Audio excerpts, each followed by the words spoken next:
Estimados amigos, buenas tardes. Agradecemos al licenciado David Saucedo, experto en materia de seguridad, por concedernos esta entrevista. Licenciado Saucedo, gracias por tomar nuestra llamada.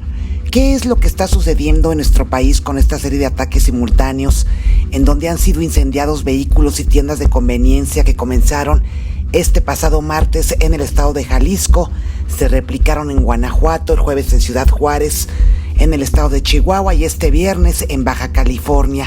¿Cómo interpreta usted estas acciones que, de acuerdo con las autoridades, han sido perpetradas por el crimen organizado? Yo creo que hay dos virajes, Priscila Harris, hay dos virajes. Por un lado, los grupos del crimen organizado, los cárteles, habían hecho uso en el pasado de manera coyuntural de tácticas de narcoterrorismo, están dejando este uso coyuntural y lo están utilizando como ya una estrategia de largo plazo. Hay una resistencia del gobierno federal para catalogar a estos hechos como de narcoterrorismo. Desde mi punto de vista, cumplen con todos los criterios que la academia marcaba o define para definir algo como narcoterrorismo. Un acto perpetrado por un grupo armado, los narcos lo son, actos perpetrados en contra de la población civil. Todos estos eventos a los que hiciste referencia al principio de esta plática fueron en contra de la población, difundidos masivamente por medios de comunicación, en este caso muchas redes sociales. Son hechos con el objeto de presionar a las autoridades para que inhibir alguna estrategia o para impulsar alguna postura, es decir, para acto en la estructura de gobierno. En el terrorismo clásico, los terroristas normalmente buscan un objetivo político. Por ejemplo, los etarras en su momento en España, o el ERI en Irlanda. Pero le añadimos a los eventos de México el prefijo de narcoterrorismo, porque son grupos de narcotraficantes los que están impulsando objetivos criminales. Entonces, aunque el gobierno federal se resista a catalogar como actos de narcoterrorismo a estos eventos de Jalisco, Guanajuato, Baja California y Chihuahua, cumplen con todos los criterios clásicos para definirlos en este mismo sentido. Entonces, creo que lo que están haciendo los cárteles es utilizar ya como estrategia regular los ataques a la población civil y provocar terror en la población con el objeto de enfrentar a las autoridades. Ahora, ¿por qué ahorita los cárteles hacen uso de estas tácticas? En el pasado ya lo habían hecho, evidentemente. Seguramente ustedes recordarán, ustedes lo cubrieron ampliamente, el intento de captura del Mencho en el 2015, si no me equivoco, en la zona metropolitana de Guadalajara, en donde hubo narcobloqueos. Incluso se derribó un helicóptero de la Policía Federal. En Monterrey, en la guerra de cárteles, como en Monterrey, también se hizo uso intensivo de los narcobloqueos. Hace poco, en Nuevo Laredo, un grupo criminal, con el objeto de calentarle la plaza al grupo rival, asesinó de manera inmisericordia a pobladores de Nuevo Laredo que estaban en las calles haciendo su vida cotidiana y que no tenían ningún tipo de vínculo criminal. El cártel de Santa Rosa de Lima, en la pelea del Marro contra el gobierno federal, luego de que el gobierno federal declarara la guerra contra el huachicol, también hizo uso de masacres, multihomicidios y de narcobloqueos.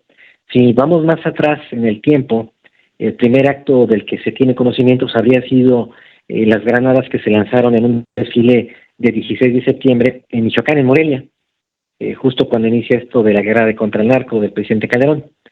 Pues sí, en efecto, ya había habido eventos de narcoterrorismo, pero no con esta intensidad y no a esta escala. Entonces me parece que es un viraje en las estrategias del narco. Me parece que lo van a empezar a usar de manera simultánea, incluso con variantes. El cártel de Sinaloa, en los ataques que perpetró un grupo menor de dicha organización criminal en Ciudad Juárez, ellos parece que sí se plantearon el objetivo de generar bajas civiles, como en su momento lo hicieron en el famoso Culiacanazo, en donde, como ustedes saben, el presidente Andrés Manuel ordena la liberación de los hijos del Chapo para que no hubiera bajas civiles o de bajas por parte de fuerzas de seguridad pública, estatales y federales. El cártel Jalisco parece que tiene un estilo de narcoterrorismo diferente, en el sentido de que la instrucción que le dieron a sus células fue de generar daños materiales, máximo las bajas civiles. hubo apenas 2 personas asesinadas, 2 choferes de transporte de carga que no detuvieron su marcha cuando los sicarios les marcaron el alto y que fueron asesinados, pero justamente por esta situación. Parece un poco demencial hablar de que hay distintos tipos de narcoterrorismo en México, pero de hecho lo hay. El que está generando el cártel de Sinaloa y el que está generando el cártel de Jalisco.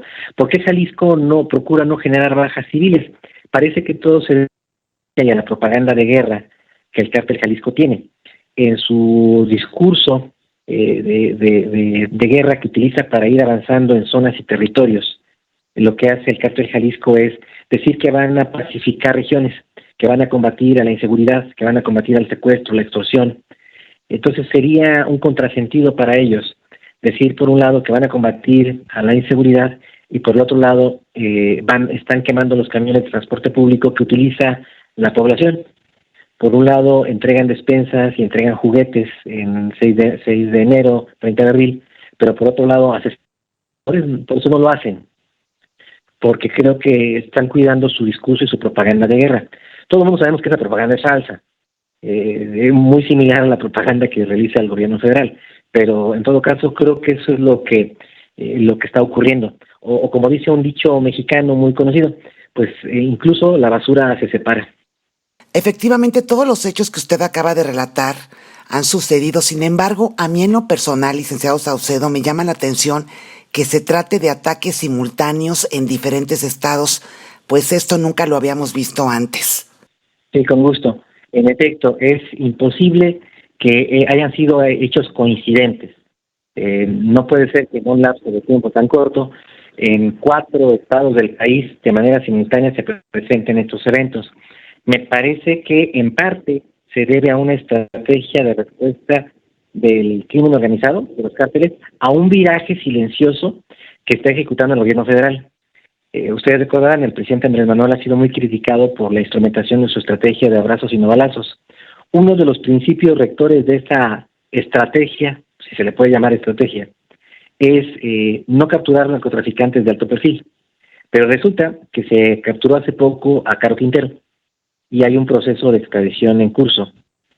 De acuerdo con lo que dijo el presidente Andrés Manuel en la conferencia de mañanera del día miércoles, si no me equivoco, él mencionó que los actos de narcoterrorismo que hubo en Jalisco y en Guanajuato fueron una respuesta a unos operativos de captura en contra de 2 integrantes de la cúpula del cártel Jalisco, el APA y el WR. Pues nuevamente, ir en contra del número 3 o el número 4 del cártel Jalisco, pues en efecto significa un viraje silencioso del presidente Andrés Manuel en su estrategia de no decapitar cárteles. Entonces yo creo que ahora los cárteles están reaccionando con estrategias de narcoterrorismo frente a este viraje silencioso. El presidente no lo ha dicho, creo que no lo va a mencionar nunca, el presidente no se equivoca, ¿verdad? Entonces yo creo que él no se va a contradecir, creo que él nunca lo va a mencionar, pero en los hechos estamos viendo un cambio en la estrategia de abrazos y no balazos, y resulta que ahora sí van por los narcos que dijeron que no iban a perseguir y que ahora sí están persiguiendo.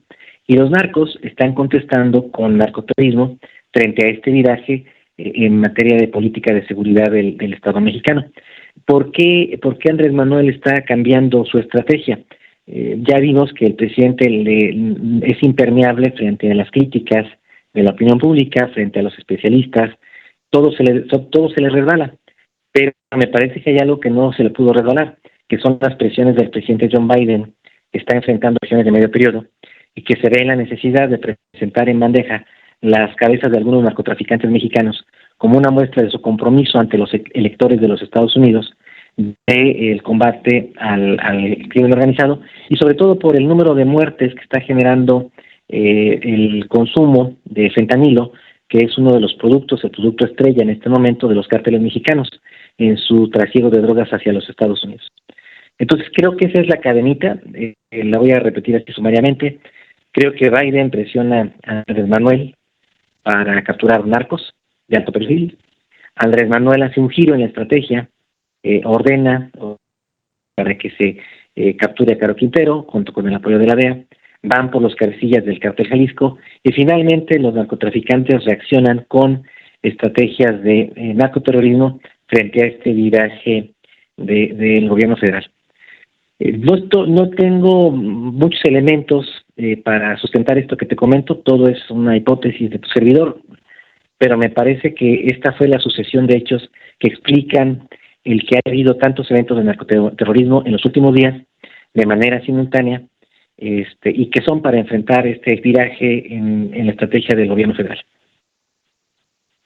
Wow, qué interesante lo que está diciendo, porque tiene muchísima lógica, muchísima, porque es verdad, o sea, todo esto empieza a raíz de la visita de López Obrador a Estados Unidos recientemente y se desata todo lo que estamos viendo, capturan a Caro Quintero y después iban por el APAI, por el WR, sí, capos de alto perfil de las cúpulas de los cárteles. A mí, ahora que lo escuchaba hablar, se me vino a la mente, y creo que es algo que se ha estado comentando también mucho en redes, señor David Saucedo, el tema del culiacanazo. Yo incluso lo compartí así en redes, lo he platicado. A mí me parece que la peor enseñanza, lo más didáctico que ha hecho el gobierno para los cárteles es el tema del culiacanazo. Ya se la saben, en pocas palabras, ¿no? Ellos ya saben que si ponen tantita resistencia pueden lograr cosas como las que sabemos que han logrado. ¿Usted ve en todo esto que hemos estado observando, aterrorizados, que está pasando en el país, esta enseñanza del culiacanazo en los cárteles? Definitivamente hay una curva de aprendizaje de los grupos del crimen organizado, porque del culiacanazo saltamos al guanajuatazo y al jaliscazo y al chihuahuazo. Es decir, los cárteles aprendieron de esta experiencia. Creo que ahí sí se equivocó evidentemente el presidente Andrés Manuel López Obrador. Creo que los norteamericanos siempre han tenido razón en este sentido. Con los terroristas no se negocia, y eso es lo que sí hizo el presidente Andrés Manuel. Cuando lo presionan con generar bajas civiles en la ciudad de Culiacán y generar una masacre si no se liberan a los hijos del Chapo Guzmán, creo que el presidente evitó en efecto que derramamiento de sangre en aquel momento, una victoria entre comillas, que él así la percibe, pero a la larga les enseñó el caminito. Y ahora todo el mundo sabemos lo que hay que hacer. Si mañana van en contra del líder del regional del Cártel Jalisco en Zacatecas, pues basta con incendiar Fresnillo, ¿verdad? Si el día de mañana en contra de la gente del Mayo Zambada, que tiene por ahí combatiendo contra el Cártel de Caborca en Sonora, pues basta con quemar algunos barcos en el puerto de Nogales. Entonces creo que fue un error evidentemente del gobierno federal ceder en el caso del famoso culiacanazo, y ahora los cárteles están aprovechando esa experiencia para replicarla y generar estos actos con el objeto de presionar a las autoridades y en su caso liberar, o que no los presionen, o que no haya operativos. En descargo del presidente pudiera decir que casi todo lo que ha habido es reactivo. Es decir, todo lo que han hecho los cárteles en materia de narcoterrorismo fue frente a una reacción de un acto de autoridad. En el caso de Ciudad Juárez, aparentemente fue por una venganza del grupo de los Mesiles por el asesinato de compañeros suyos al interior de un penal. Entiendo que ese penal inicialmente ellos tenían el control de la Guardia Penitenciaria, había autogobierno en ese penal desde hace muchos años, pero algo ocurrió, parece que se introdujeron personas ajenas al penal y fueron a asesinar a integrantes y cabecillas de estas bandas de sicarios del Cártel de Sinaloa, y fue una reacción frente a esta violación de acuerdos. Se supone que los Mesiles estaban ahí en el Cerezo, no capturados, sino protegidos, porque ellos seguían realizando sus actividades delictivas desde el interior del penal, como suele ocurrir, ¿verdad? Y fue una violación por ahí, alguien permitió el ingreso de otros individuos que asesinaron a sus compañeros. Y en el caso de Jalisco y Guanajuato, pues bueno, los intentos de captura de la PA y del WR. Entonces, sí, en efecto, es una curva de aprendizaje. Ahora lo que falta es que el gobierno federal desarrolle las estrategias de combate al narcoterrorismo. Ese es un problema que vamos a tener en los próximos años. Si los cárteles empiezan a hacer uso de estas prácticas, en México no hay una sola división antiterrorista, no hay. El marco legal incluso para el combate al terrorismo se generó en su momento para combatir a la guerrilla 23 de septiembre o a Genaro Vázquez y Lucio Cabañas. Es un marco legal desactualizado. No existe un presupuesto en materia de combate al terrorismo, no existen políticas públicas en este mismo sentido, y me atrevería a sugerir que tal y como ha ocurrido con todos los países que han enfrentado al terrorismo, van a requerir el gobierno mexicano asistencia internacional. ¿Quién tiene conocimiento en el combate de este tipo de prácticas? Pues en primer término, los colombianos. Prácticamente el narcoterrorismo nace en Colombia, con la guerra que libró el cártel de Medellín en contra de el Estado colombiano, contra los Pepes, contra la DEA, contra la CIA, contra todo el mundo, y ellos inventaron el narcoterrorismo. Y ahí surgió el famoso y mítico bloque de búsqueda. Los colombianos tienen mucha experiencia para este tipo de situaciones. También los españoles, en el combate al grupo separatista Vasco ETA, o los ingleses, en lo que fue su guerra contra el ERI, el Ejército Republicano Irlandés. Entonces, creo que valdría la pena que el presidente y sus asesores se quitaran estos problemas que tienen para nombrar las cosas por su nombre y aceptar que tenemos un problema de narcoterrorismo creciente en ciernes y que se puede transformar en una constante. Ya ha habido coches bomba, por ejemplo en Salamanca hubo coches bomba, en Irapuato igual. No me quiero imaginar lo que serían actos narcoterroristas, por ejemplo, en la Ciudad de México. Señor David, fíjese, es que esto es bastante interesante y creo que aquí está el meollo del asunto. Me quedo pensando en lo que usted dice. A ver, me estoy acordando, por ejemplo, de la toma de rehenes de estudiantes, incluso en Rusia, y cómo actuó, esto fue hace 10, 12 años, no recuerdo ni cuánto tiene, cómo actuó Vladimir Putin, que ya era en ese momento presidente de Rusia. Él dijo, y es lo mismo que hace Estados Unidos con los terroristas, no se negocia. Y a este presidente ruso no le importó lo que hubiera dentro de esa escuela, eran niños, y entró con todo, y murió niños. Todo esto se lo comento porque, a ver, no en descargo de la responsabilidad del gobierno, pero, ¿y entonces qué se debe hacer ante una situación semejante? Porque si estos son actos terroristas, como bien lo dice usted, ¿qué hacemos? O sea, ¿nos ponemos duros como Vladimir Putin o cómo se negocia o cómo se trata esto? Porque desgraciadamente lo que dijo al final de su última intervención, señor David Saucedo, es la realidad. Esto lo vamos a empezar a ver de manera cotidiana. ¿Y qué hacemos? ¿Cómo nos quedamos como ciudadanos? ¿Qué tiene que hacer el gobierno? ¿Negociamos con ellos o somos duros con ellos? Hay varias maneras de responder a tu pregunta. Gran parte de las directrices en materia de seguridad que sigue el gobierno federal no son directrices para atender la inseguridad en México, son directrices que vienen de Washington para atender las necesidades político-electorales del presidente Joe Biden. Entonces, en primer término, habría que sentarse con los americanos y explicarles, quizá con bolitas y palitos, que seguir lo que están solicitando significa, es decir, la extradición de narcotraficantes a los Estados Unidos. Significa quizá escenarios como los que vivió Colombia con los extraditables. Tú recordarás que le hicieron la guerra a distintos presidentes de Colombia. Creo que el que vivió más terriblemente este episodio fue Belisario Betancourt.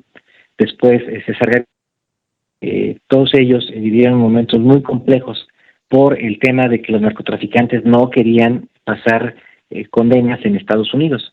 A su vez, los norteamericanos insisten en que debido a la porosidad del sistema penitenciario mexicano, debido a su corrupción, pues para un narcotraficante estar en un penal de alta seguridad en México es casi como estar en el Almoloya, es decir, vivir a sus anchas y vivir cómodamente y seguir teniendo el control de las actividades criminales.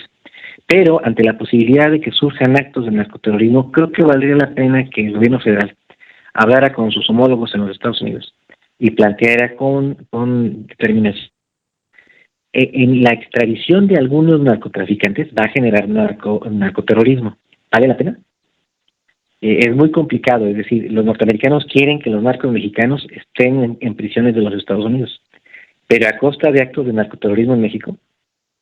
¿No sería mejor depurar el sistema penitenciario y las prisiones de alta seguridad para que pasen sus condenas en México y que no haya eventos de narcoterrorismo? Creo que se tendría que actuar en esa vertiente. En segundo término, tampoco se puede ceder al 100% contra los actos de narcoterrorismo. Estos hechos que se generaron en Jalisco, en Guanajuato, en Chihuahua y Baja California, tienen que castigarlos con dureza. Tienen que capturar a todas las células incendiarias, a todos los misiles que mataron a ciudadanos de Ciudad Juárez. Tienen que ir por todos los que hicieron los narcobloqueos en Baja California. Dejar el mensaje claro que incendiar un camión de pasajeros, incendiar una tienda de conveniencia. Yo no soy partidario de los Oxxos, pero entiendo perfectamente que generan pánico entre la población. Hacer eso va a tener consecuencias muy graves, pero no se hace. Esperemos que el gobierno federal entienda que tiene que castigar con severidad a los perpetradores. Me refiero aquí al personal operativo que generó estos actos. Va a ser muy difícil poner en custodia a los líderes de los cárteles que dieron la orden, pero castigar con severidad estos actos de narcoterrorismo. Evidentemente también se requiere la asistencia internacional pues para poder enfrentar esta coyuntura, porque no hay el expertise que se requiere. Y evidentemente el presidente tiene que cambiar esta perspectiva que él tiene de lo que él busca, creo yo, es administrar el conflicto en materia de seguridad para poder continuar con sus objetivos político-electorales, de ir ganando gobernaturas, de asegurar que el siguiente presidente sea de Morena, avanzar en sus proyectos de infraestructura, avanzar con la instrumentación de sus programas sociales. Él trae su propia agenda, su agenda político, social, electoral, la tiene muy definida. Y el tema de la inseguridad creo que solo lo está administrando para que no entorpezca todos sus demás objetivos. Pero en ese afán... Perdón, señor David Saucedo, que lo interrumpa, qué grosero soy, pero es que, perdón, si esto está haciendo el gobierno, me parece muy bajo. O sea, es algo que no tendría que estar ni siquiera a discusión. ¿Cómo es posible que antepongan situaciones políticas para volver a quedar en los gobiernos a todo el terror y el horror que viven los ciudadanos en nuestro país? Esto sería verdaderamente imperdonable, ¿no? Yo estoy de acuerdo contigo, Aris, estoy totalmente de acuerdo, pero te comento lo siguiente. Los escenarios de conflicto, de guerra de cárteles y de inseguridad han beneficiado políticamente a Morena. Tú conoces muy bien a detalle la situación de Michoacán. Y quien ganó la gobernatura de Michoacán fue Morena. Conoces a detalle la situación de Zacatecas y ganaron en Zacatecas. Es decir, los escenarios de inseguridad están jugando paradójicamente a favor del partido del presidente. Esto es algo también ocurre en Guanajuato, por cierto. En donde hay una violencia disparada, el Partido de Acción Nacional obtuvo la victoria. Entonces pareciera que los partidos políticos están aprovechando en su beneficio estos escenarios, generando estrategias político-electorales de desgaste en contra de los gobiernos que están al frente y de esta manera apoderarse de las gubernaturas. Ya ahorita que son gobierno, ya se dan cuenta que no es lo mismo, ¿verdad? Se borracho el cantinero. Y ahorita el gobernador de Zacatecas, el gobernador de Michoacán piden esquina, pero sí se beneficiaron del desgaste que le provocó a los partidos de oposición, a los gobernadores de oposición, la situación de inseguridad. Me parece que es un cálculo frío, un cálculo maquiavélico, un cálculo duro, rudo, pero que en los hechos el partido del presidente ha estado utilizando para ganar gobernaturas, beneficiarse de la guerra de cárteles y de los escenarios de inseguridad que hay en el país. Licenciado, respecto a lo que usted comenta, quisiera su opinión de lo que nos dijo el ex agente de la DEA, Héctor Berreyes, durante una entrevista. El agente Berreyes es quien lideró la Operación Leyenda. Tras la tortura y muerte del agente de la DEA, Kiki Camarena, él sostiene que los cárteles del narcotráfico son utilizados por los partidos políticos como brazos armados y operativos y que incluso los cárteles calientan las plazas, como se dice en el argot criminal, en favor de los partidos durante las elecciones. ¿Qué piensa usted al respecto? No veo al gobierno federal con la capacidad, sagacidad, astucia para manipular de manera simultánea al cártel Jalisco y al cártel de Sinaloa. Estos cárteles serán todo, pero no son manipulables. Veo más bien que ambos cárteles, cártel Jalisco y cártel de Sinaloa, sean muy capaces de manipular al gobierno federal en el sentido inverso. Entonces, no comparto esta tesis, pero entiendo las razones de quienes la esgrimen. Sobre todo porque en la época de Felipe Calderón, en su guerra contra el narco, el presidente Calderón, en efecto, sí direccionó las estrategias de seguridad para erosionar a los enemigos políticos de su partido. Eso sí es real. Entonces, sí ha habido en el pasado un intento de los sucesivos gobiernos federales de ahogar a ciertos gobiernos estatales con un clima de inseguridad y para que disminuyan sus niveles de aprobación frente al electorado. En este caso en particular, creo que haya sido el caso. Más bien creo que fue una estrategia del narco por las razones que yo comentaba hace un momento, pero no creo que haya sido el gobierno federal el que haya tratado de ahogar a Diego Sinue, Mauro Campos y Enrique Alfaro, que evidentemente si Andrés Manuel pudiera seguramente lo haría, pero no con esta estrategia. Señor David Saucedo, volviendo un poquito al tema del terrorismo, fíjese que cada que hablamos de este tema y las intenciones, por ejemplo, que surgieron desde el gobierno de Donald Trump de declarar a los cárteles mexicanos como organizaciones terroristas, cada que escucho eso, a mí me entra mucho miedo, es como si me dieran un toque, ¿no?, eléctrico, un shock así fuerte, porque me acuerdo de la ley Patriot, esta ley que instauraron, no sé quién les autorizó a los estadounidenses a hacer esto, ¿verdad?, a ellos ser la policía del mundo, y que en cada lugar donde hubiera un terrorista, ellos podían intervenir militarmente. Y a mí esto me llena de mucho miedo, y se lo confieso, se lo he dicho mucho a la gente. ¿Podríamos pasar por una situación así si el gobierno de Estados Unidos declara a los cárteles? Por eso me preocupa tanto utilizar el término, y que de repente por la ley Patriot ellos dijeran, mira, el cártel Jalisco es una estructura terrorista, y como el terrorismo es algo que nosotros estamos combatiendo, vamos a entrar a México. Fíjese, señor David Saucedo, que de hecho el gobierno de Estados Unidos le encargó a la Universidad de Maryland que estudiara específicamente al cártel Jalisco, y han hecho análisis en los últimos años sobre su forma de operar, con toda la intención de declararlos como un grupo terrorista. Yo me pongo a pensar en lo peligroso que sería esto para nosotros, porque yo leo muchos comentarios que nos dejan en los videos: son terroristas, hay que declararlos terroristas. Usted nos lo acaba de decir, no tenemos ni siquiera leyes para eso. No hay ni un grupo que se dedique al terrorismo, no hay antiterrorismo dentro de la Secretaría de Seguridad Pública y Ciudadana de México. No existe. Esto no sería hablar de esto, hablar de declaren a los cárteles como grupos terroristas, no sería abrir la puerta para que Estados Unidos intervenga en México, y pues ya sabemos lo que ellos suelen hacer. O sea, no traen rosas, no traen florecitas, ellos entran y les va a valer gorro con vayan. ¿Qué piensa usted?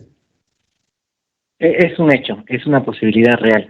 De hecho, esta ley Patriot se inscribe en una vieja tradición de los Estados Unidos en el combate al crimen organizado internacional. Ellos están seguros, están ciertos de que para poder llevar ante la justicia y para poder inhibir la comisión de ilícitos por parte de las organizaciones de macrocriminalidad, lo que tienen que hacer es ampliar el ámbito de influencia de la justicia norteamericana.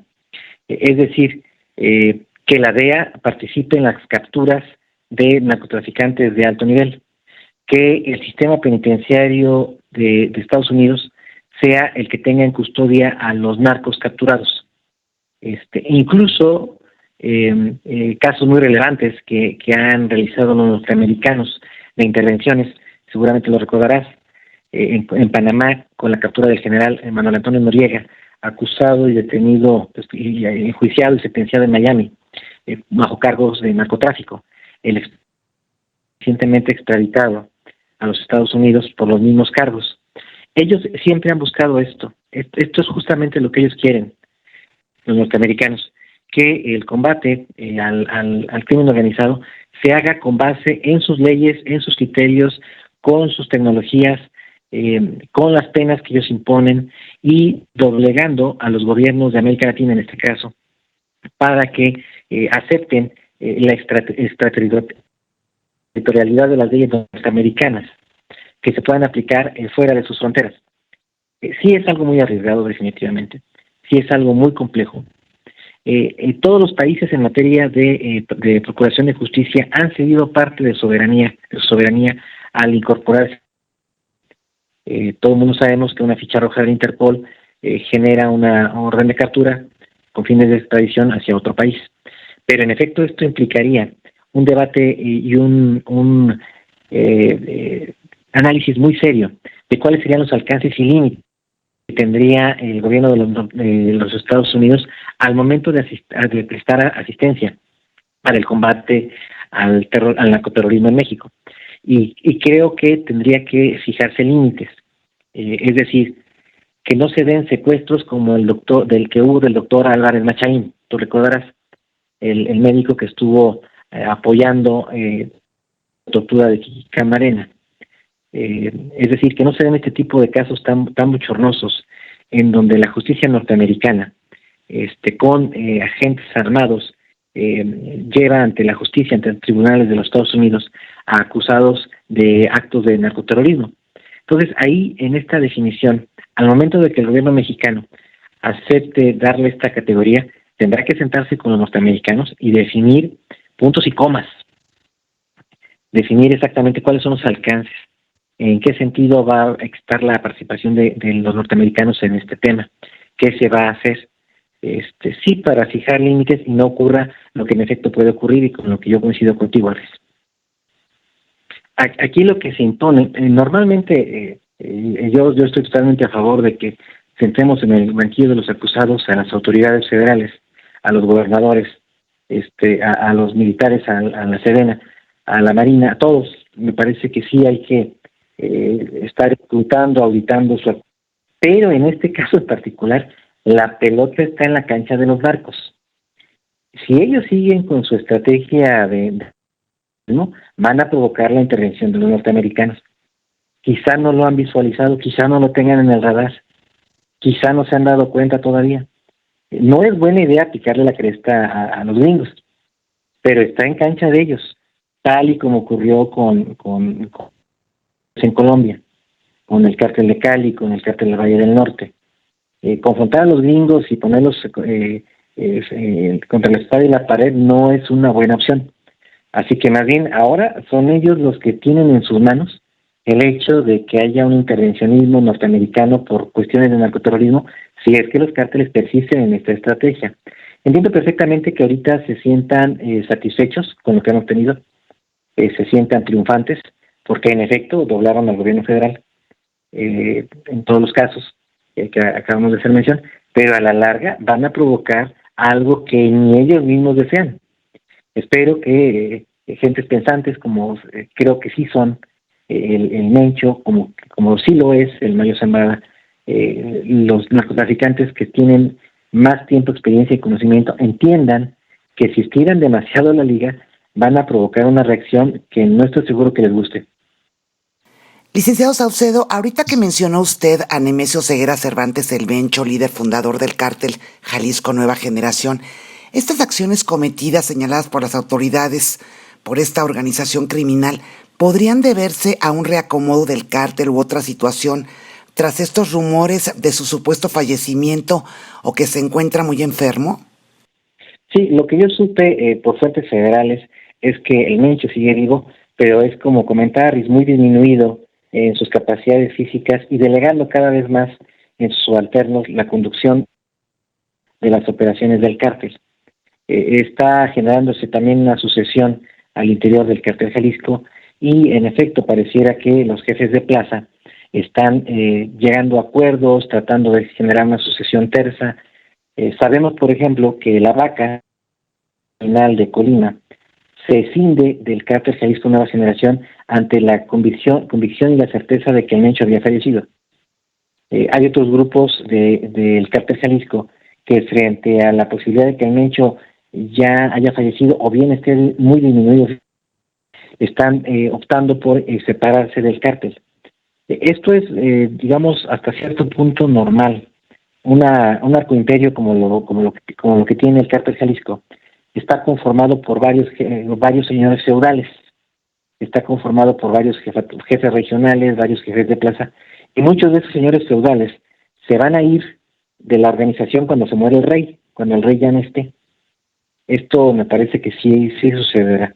Y ahorita los jefes regionales, los principales, creo, por lo que dio a conocer el gobierno federal, están tratando de pactar una sucesión tersa. Por definición, hay dos escenarios. Si el día de mañana el Mencho fallece, o bien se ve disminuido físicamente, o es extraditado a los Estados Unidos, en cualquier escenario pueden pasar dos cosas: que haya una sucesión tersa, que los jefes regionales del cártel Jalisco, la mayoría, decidan mantener una estructura unificada, o bien que haya una guerra sucesoria. En los hechos, el cártel Jalisco se fragmente. Dicho sea de paso, el cártel de Sinaloa hace tiempo también como que se fragmentó. Por un lado los Chapitos, por el otro lado el Mayo Zambada. Parece que les va a pasar lo mismo a los jaliscienses, como que el cártel Jalisco Nueva Generación pudiera tener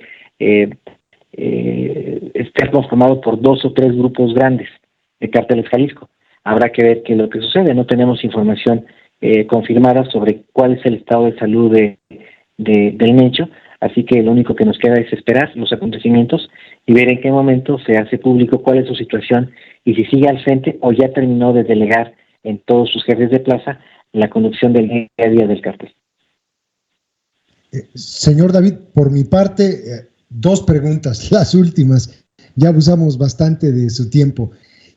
La primera, a mí me queda claro que la situación en México va a tener índices de violencia que no hemos visto, como lo que está pasando. Esto no lo habíamos visto.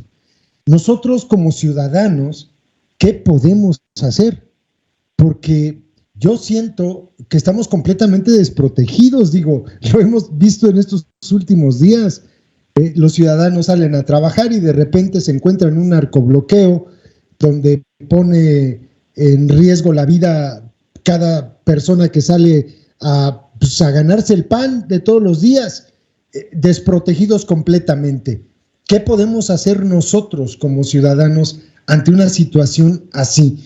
Y la segunda, ya para terminar, ¿no cree usted que toda esta situación que estamos estos días en el país es porque se haya roto algún pacto? O sea, algo que tenían acordado entre gobierno y cárteles, porque sabemos que dialogan. O sea, es verdaderamente ingenuo pensar que no hay diálogo entre las organizaciones criminales y el gobierno. ¿No será que algo se rompió, algo no les gustó y por eso esta reacción? Serían mis últimas preguntas y de antemano le agradezco muchísimo que nos haya dado la oportunidad de hablar con usted. Empiezo por esta última pregunta. En efecto, lo que yo creo que se rompió fue este compromiso del presidente Andrés Manuel de no ir a cazar narcotraficantes de alto perfil. Creo que los cárteles estaban muy cómodos con esta situación y este viraje del presidente Andrés Manuel pues ya los hace vacilar y se rompe lo que él mismo había declarado públicamente. Que no era un pacto explícito, pero era un pacto tácito entre el gobierno federal y los narcotraficantes. El gobierno federal se ha comprometido a no ir por ellos, a no capturarlos, a no extraditarlos, a no meterlos en cárceles de alta seguridad. Él mismo lo dijo, el presidente lo comentó. Eso es lo que se rompió. El presidente da un giro a su estrategia y eso genera una reacción, un coletazo por parte de los cárteles de la droga. Con respecto a qué tienen que hacer los ciudadanos, el narcoterrorismo tiene como principal blanco de sus ataques a la población civil. Esto genera pánico, genera psicosis social.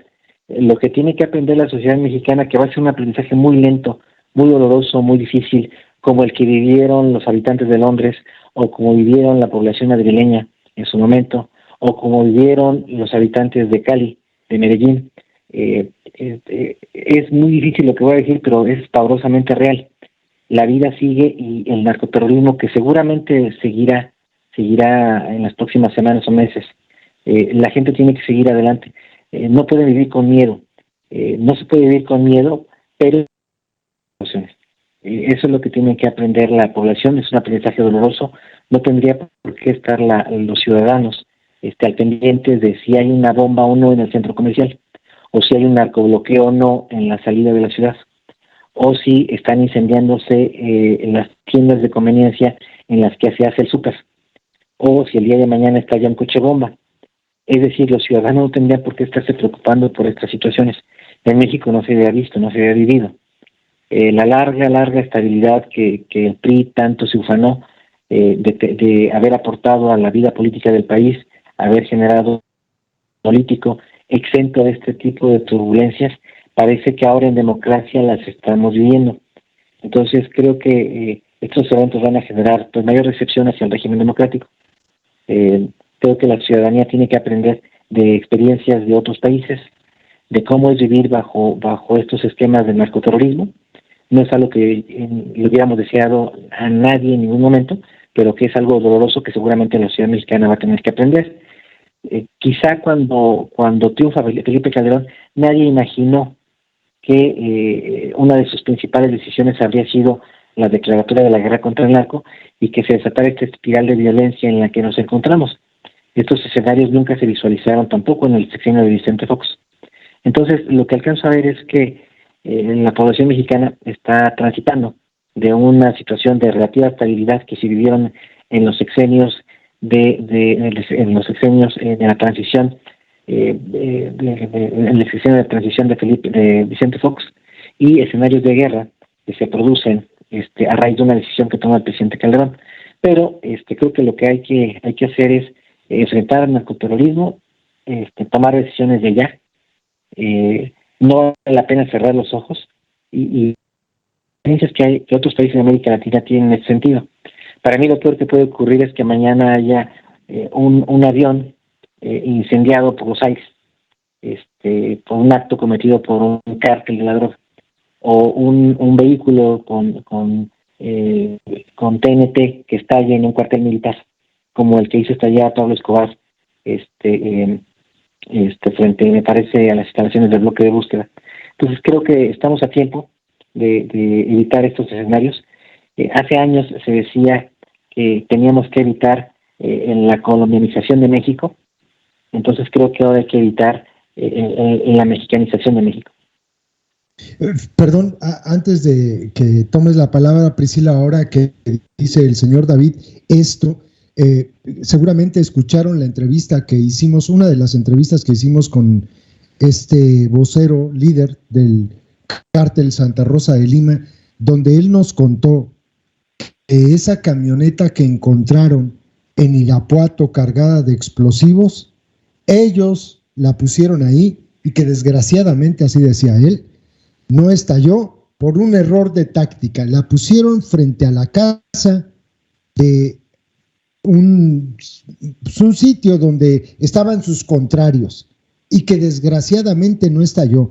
Él nos dijo, y aquí está grabado, lo pueden revisar en los videos, él nos dijo que era para hacer volar toda la cuadra.